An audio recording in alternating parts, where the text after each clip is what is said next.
করে ঘুমায়। আল্লাহ বলে আমি ওদের চোখগুলোকে খোলা রেখে দিলাম।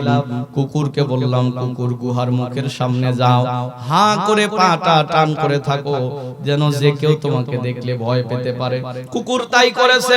সকাল হয়ে গেল, 7 জন যুবকের খোঁজে বাদশা বাহিনী পাঠিয়ে দিল, খুঁজে পাওয়া গেল না।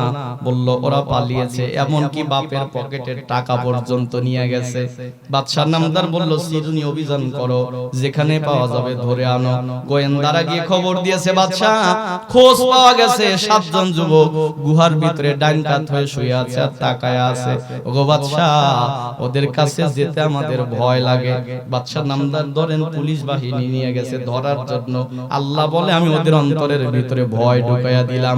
ওরা 1 পাও যায়, 2 পাও পিছনের দিকে পিছিয়ে যায়। বাদশা বলল বেটা ঢোক। পুলিশেরা বলল যে না, এই গুহার ভিতরে ঢুকতে পারবো না, ভয় লাগতেছে। কারণ ভয় কে দেয়? বাদশা বলল যদি না ঢোকো চাকরি যাবে। যাই চাকরি, আপনি যান। বাদশা চিন্তা করলো তাই আমি যাই ভিতরে, কিন্তু যাবো যে দেখলো যে একটা কুকুর হাঁ করে আছে, না হয় একটু সাইড দিয়ে ভিতরে গেলাম। যাওয়ার পরে যদি দেখি একটা বাঘ হাঁ করে আছে, তাহলে সামনে বাঘ পিছনে কুকুর, তাহলে তো উভয় দিকে বিপদ হবে।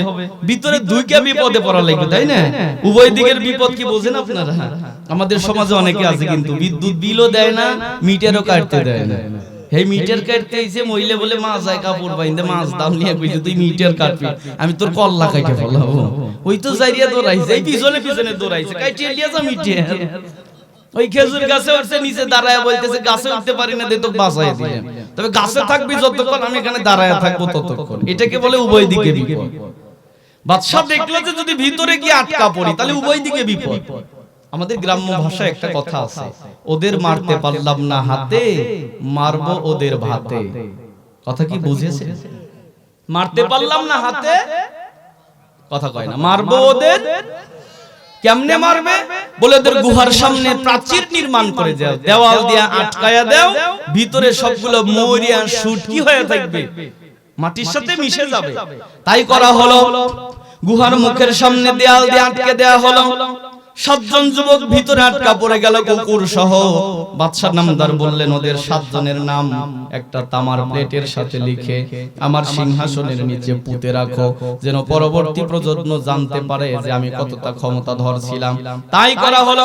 7 জন যুবকের নাম লিখে সংরক্ষণ করে রেখে দেওয়া হলো। 7 জন যুবক তো ভিতরে আটকা পড়ে গেল। কত বাদশা যায়, কত বাদশা আসে, কত রাজা যায়, কত রাজা আসে, 7 জন যুবকের খোঁজ আর কেউ নেয় না। কারণ জালেম বাদশাদের নিয়ম তো হলো যে যখন ক্ষমতায় যায় সে তখন নিজের নামে ইতিহাস বানায়, ঠিক না? এই জালেম বাদশা তার শাসনামল চলে গেল। কত বছর চলে যাইতেছে, আল্লাহ পাক বলেন আমি ওদেরকে ঘুমের ভিতরে রেখে দিলাম। আল্লাহু আকবার। আল্লাহ ডেকে বলেন নবীজি ওরা ডাইন কাত হয়ে ঘুমিয়ে পড়েছে, আমার উপরে ভরসা করে ঘুমিয়েছে। আমি ওদেরকে ডান কাতে রাখি নাই, মাঝে মাঝে বাম কাত করে ঘুরাইয়া দেই, মাঝে মাঝে ডান কাত করে ঘুরাইয়া দেই, যেন মাটি ওদের দেহটাকে খেয়ে না ফেলে। আর কেন ডান বাম করে ঘুরাইয়া দেই জানো? যেন ওদের রক্ত চলাচল বন্ধ হয়ে না যায়। আজকের বিজ্ঞান বলেছে মানুষ যখন ঘুমাতে যায় প্রশস্ত বিছানায় যেন ঘুমায়, হাত পা নেড়ে যেন ঘুমানো যায়, এমন জায়গা যেন ঘুমায়। কেননা এক কাত হয়ে যদি মানুষ শুয়ে থাকে রক্ত চলাচল বন্ধ হয়ে যেতে পারে। আপনি দেখবেন 2 পায়ের উপর ভর দিয়ে যদি কিছু সময় বসে থাকেন, অল্প সময়ের পরে পা ঝিমঝিম করে। আজকের বিজ্ঞান বলেছে মানুষ যেন হাত পা নেড়ে প্রশস্ত বিছানায় ঘুমায়। কেননা মানুষ ঘুমিয়ে গেলে যদি এক কাতে শক্ত হয়েছে পা জায়গায় থাকে রক্ত চলাচল বন্ধ হয়ে যেতে পারে। আল্লাহ ডেকে বলে গোলাম তুমি যখন ঘুমিয়ে যাও আমি তোমার মালিক, আমিও যদি তোমার সাথে ঘুমিয়ে যেতাম সকাল দেখার সৌভাগ্য তোমার হতো না। কারণ তুমি তো আমার নামে শুয়ে পড়েছো, কিন্তু তোমাকে ডাইন বাম করে করে ঘুরাইয়া দিয়েছি স্বয়ং আমি আল্লাহ। জাতাল ইয়ামিনি ওয়া জাতাশ শিমাল, ডাইন বাম করে করে আমি ঘুরাইয়া দিয়েছি যেন গোলাম তোমার রক্ত চলাচল বন্ধ না হয়, যেন তুমি সুস্থ থাকো, আর সকাল বেলা উঠে যেন তুমি আমি আল্লাহর কদমে সিজদায় লুটিয়ে পড়তে পারো। যুবকেরা তো ঘুমিয়ে গেছে। আল্লাহ বলে আমি ওদের ডান বাম করে করে ঘুরায়া দিতেছি। সূর্য যখন উদিত হয়েছে আল্লাহ ডেকে বলল, সূর্য তুমি যদি তোমার নির্ধারিত কক্ষপথে উদিত হও, তোমার আলোক রশ্মি সরাসরি গুহার মুখের উপরে এসে লাগবে, ভিতরে ধাপ হয়ে যাবে, গরম হয়ে যাবে। সূর্য রে তুমি একটু ডাইন দিকে বাঁকা হয়ে যেও, ডোবার সময় বাম দিকে বাঁকা হয়ে ডুবিও, যেন তোমার সরাসরি আলো এসে গুহার মুখের কাছে না লাগে। আল্লাহ ইমানদারদেরকে এত ভালোবাসে, ইমানদারদেরকে ঘুম পাড়ানোর জন্য আল্লাহ সূর্যকেও ডাইনে বামে ঘুরায়া দেয়। আল্লাহ পাক বলেন ওরা তো ঘুমিয়ে গেছে। বাদশা তো তার শাসনামল শেষ হয়ে গেল, ইতিহাসের পাতা থেকে 7 জন যুবকের নাম মুছে গেল। যুগের পর যুগ যাচ্ছে, শতাব্দীর পর শতাব্দী চলে যাচ্ছে, বছরের পর বছর চলে যাইতেছে, যাইতে যাইতে চলে গেছে 309 বছর। সরে বলেন কয় বছর? আরো জোরে কয় বছর? 309 বছর পরে যখন দেশের বাদশা হয়েছে, উনি হলো মুসলমান বাদশা, নাম তার তন্দ্ররুজ। কেন 309 বছর পরে ও দেশে মুসলমান বাদশা ক্ষমতা পেয়েছে? আল্লাহর নবী বলেন, যে জমিনে শহীদের রক্ত ঝরে ও জমিনে কালেমার পতাকা পথ পথ করে ওড়ে। আমরাও বিশ্বাস করি আমার সোনার বাংলায় হাদির রক্ত ঝরেছে, আবু সাইদের রক্ত ঝরেছে, মুক্তার রক্ত যে সোনার বাংলায় ঝরেছে, টুডে অর টুমরো আমার সোনার বাংলায় কালেমার পতাকা উঠবে ইনশাআল্লাহ। আমার বন্ধুরা, শহীদের রক্ত যে জমিনে ঝরে ও জমিনে কালেমার পতাকা আজ না হয় কাল উঠে যাবে, কালেমার পতাকা উঠবে। 309 বছর পরে ও দেশে যিনি বাদশা হয়েছে ওনার নাম হলো তন্দ্ররুজ। কি রুজ? তন্দ্ররুজ বাদশা 58 বছর ক্ষমতায় ছিলেন। শেষের 8 বছরে যায় দেখে মুসলমানের ভিতরে একটা ঝামেলা হচ্ছে। কি ঝামেলা? মুসলমানেরা বলতেছে মানুষ মরে গেলে মাটির সাথে মিশে যায়, হাড্ডি মাংস মুছে যায়, কবরের নাম নিশানা থাকে না। এ মানুষকে আল্লাহ আবার কেমনে জাগ্রত করবে, কেমনে আবার হিসাব নেবে? তন্দ্ররুজ বাদশা যায় নামাজ বিছে দোয়া করে, আল্লাহ আমার দেশের মানুষের ঈমান চলে যাইতেছে, আল্লাহ তুমি কোনো না কোনো মুজিজা দেখায় ঈমানটা দাও। আল্লাহ বলে, বাদশা আমি তোমার দোয়া কবুল করে নিলাম।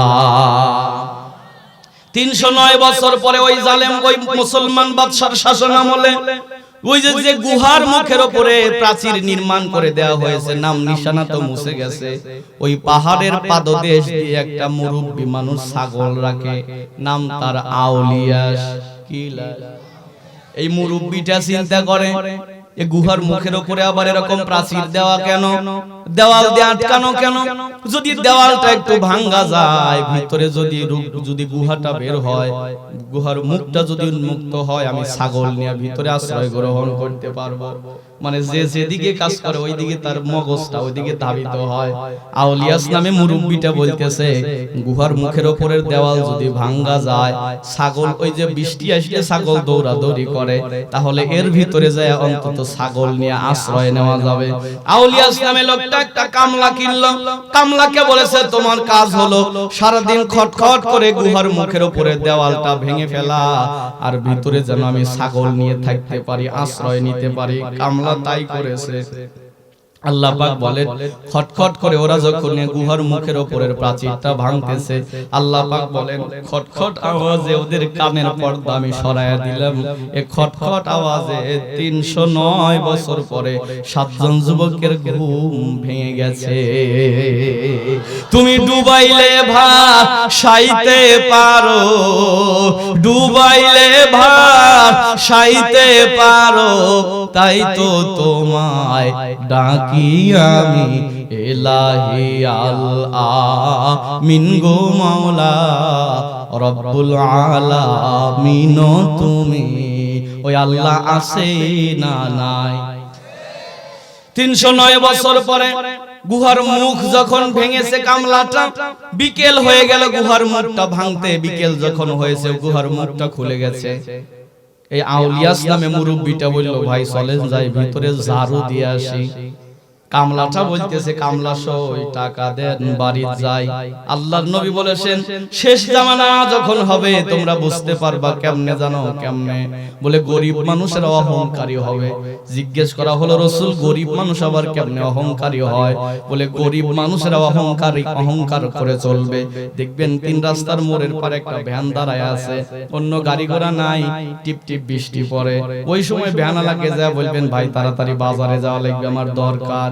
অনেক ভ্যান আলা আছে ঠ্যাং না চায়ার কয় যে এখন যাব না, আছে না? কামলা এখন 500 টাকা করে, যখন ধান তলায় যায় তখন কামলা হয় 1000 টাকা করে, 1500 হোক আমার সমস্যা নাই, কিন্তু একটা বোঝা আইনলে ক্ষেতের বোঝা ফুরায়া যায়। অনেক ভদ্রলোক কামলা আছে বেলা 3টা বেজে গেছে কামলা সই, ওই একটা বোঝা আইনে দিতেও রাজি না। ভুল বললাম? এই লোক দৈনিক কামলা দেয়, আপনি বললেন যে ভাই ওই যে ধান তো তলা যাইতেছে বাপু কালকে আমার একটু দরকার, ওই হাসে আর ভাই কালকে তো কামলা দেওয়ার নিয়ত নাই।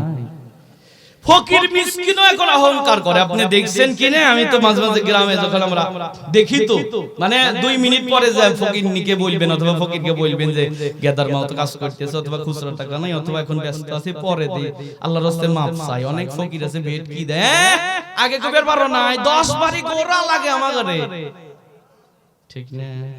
গরিব মানুষ অহংকারী হবে।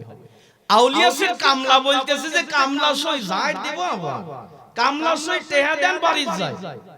আমি আরেকদিন ওই যে একটা মানে ট্যাপের ব্যবস্থা করে টাঙ্কি লাগাবো, মিস্ত্রি আনছি, এই খুঁজতেছে খোদার সময় আমরা গাছের একটা শেকড় পড়ছে, ওই কইতেছে কি হেনে খোদা যাবে না শেকড় কাটা যাবে না, কে শেকড় কাটা যাবে না কইলে যে না শেকড় কাটতে সময় লাগবে, তাহলে একদিন শেকড়ই কাটা লাগবে। আমি কইলাম একদিন শেকড় কাটা লাগে? ওই আমার চকচকা উঠোন দেয়, কয় যে এই জায়গা আপনি টাঙ্কি দেন। এই জায়গা দিয়ে আমি চলবো কোথা দিয়ে? কয় তাহলে গোসলখানার সামনে দেন, চাইরে মুড়ো এই ঠ্যাংগুলো থাকবে, আপনি মসজিদ দিয়ে গোসলখানায় যাবেন। কইলাম পাগল নাকি আপনি? এই লোক কইতেছে যে আমি আসি হইলো খুঁটা গাড়ি বেললা, আমি মোতা কাটতে আসি নাই, এই কয়া তেল তেলা বাড়া চলে গেল। আমার মনে পড়লো আহারে এই তো কিয়ামতের আলামত, এই খুঁটা কাটতে একটু একটু মানে শেকড় বাইছে, ও কয় যে আমি শেকড় কাটতে আসি নাই, খুঁটা কাটতে আসি। হয় না এরকম? হয় তো। ওই বললে যে যাই দেব আমার 3টা বাজে টিকে দাও বাইরে যায়। আউলিয়া ইসলামে মুরব্বিটা টাকা দিয়ে দিল, ওই লোক টাকা নিয়ে চলে গেল, মুরব্বি মানুষটা ভিতরে ঢোকার সাহস পেলেন না, কারণ গধীর সন্ধ্যা লগ্ন চলে এসেছে। মুরব্বিটাও বাড়ি চলে গেছে। সকাল যখন হলো আল্লাহ সূর্যকে ডেকে বলল সূর্য রে তুমি তোমার নির্ধারিত কক্ষপথে উদিত হও। সূর্য যখন তার জায়গা মতো উঠেছে, প্রথম সূর্যের আলোটা গুহার মুখের ভিতরে পড়ে গেছে, ভিতরে যখন রোদ ঢুকে গেছে 7 জন যুবক ঘুম থেকে জাগ্রত হয়েছে, নড়াচড়া করে এক বন্ধু আর এক বন্ধুকে বলো বন্ধু রে, আরেক বন্ধু বলতেছে একদিন অথবা একদিনের একটু অল্প সময়, আরেক বন্ধু বলতেছে একদিন অথবা একদিনের একটু বেশি সময়। আসলে ঘুমের ভিতরে কেটে গেছে কয় বছর? 3 বছর, হ্যাঁ 309 বছর কেটে গেছে। একটা তাফসীর এসেছে ওদের গোফ গুলো নাভি বরাবর চলে এসেছে, মাথার চুলগুলো মাজাজ হয়ে গেছে, হাতের নখগুলো বড় হয়ে গেছে। ওরা বুঝতে পারলো ঘুমের ভিতরে 2-1 দিন আমরা কাটাই নাই। যেটা বয়সে বড় ছিল ডেকে বলল বন্ধুরে ঘুমের ভিতরে কতদিন কাটিয়েছি এটা কেউ জানে না, জানে আল্লাহ। 309 বছর পরে যখন ঘুম থেকে জাগ্রত হয়েছে, ক্ষুধা লাগছে কি লাগে নাই? কম না বেশি? 2-4-5 ঘন্টা ঘুম থেকে উঠলেই তো আমাদের সকালবেলা ক্ষুধা লাগে। 309 বছর পরে ঘুম থেকে উঠেছে, এদের তো ক্ষুধা লেগে গেছে। এদের ভিতরে যে বয়সে ছোট ছিল তার নাম ছিল তেমলিখা। এরা 7 জন তাদের পকেট থেকে পয়সাগুলো যেগুলো বাপের পকেট থেকে চুরি করে নিয়ে গেছে, এই পয়সাগুলো বাইর করে বলতেছে তেমলিখা তুই বাজারে যা আর পবিত্র খাবার দেখে 7 জনের জন্য 8টা রুটি কিনে আনবি। 2টা কথা এখানে বোঝার আছে। তেমলিখাকে বলল তুই বাজারে 7 জনের জন্য 8টা রুটি কিনে আনিস। কেন 7 জনের জন্য 8টা রুটি? কারণ ওরা 7 জন